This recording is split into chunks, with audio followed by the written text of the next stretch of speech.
Ayan, mapagpalang araw mga ma'am sir. Dito kami ulit sa sa Hirona Tarlac. Ito rice land, irrigated rice land. Pwedeng magtayo ng bahay doon sa dulo kasi mataas. Siguro frontage nito nasa 50 meters frontage, may more or less. Hanggang doon kasi sa Manggat pag ganyan. So, tapos diretso naman doon yung property. Dalawa po kasing dinadaanan nito. Makikita nyo may reto po dyan, pero mga pinsan niya nakikidaan siya. Siyempre libre siyang dumaan kasi pinsan nga niya. Pero may daanan po doon na na pwedeng gumawa ng tulay doon. Napakita ko sa drone, mayroong kalsada po yan tapos may irrigation, gagawa ng tulay, tutok na po yung property. Power line nandito po, internet nasa labas po, siguro mga 200 meters lang wala pa, mga 150 ganyan. So ayan, makikita nyo sa drone mamaya, isi-ship ko to. Maganda to kasi malapit sa bayan, mga less than 10 minutes nandito ka na. Tapos irrigated siya ng pagkukunan ng tubig. So hanggang second crop daw to mga ma'am sir. So maganda po yung property na to, mura pa.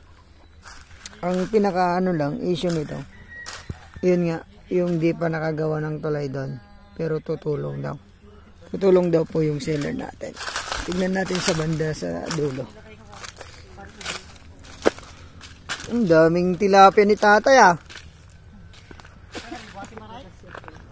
1,000. Mga kaya siguro tikwa dato 10,000. Dyan. Hanggang doon sa walang nakuhang mangga.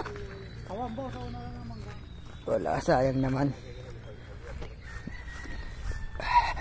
Ayan, kasama pa po yung hindi natamnan.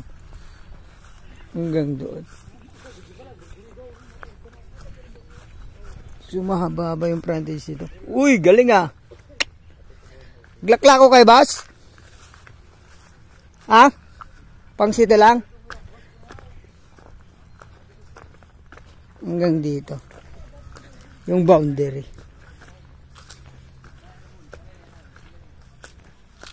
Yan, hanggang dito. Ito. May moon dito, tay.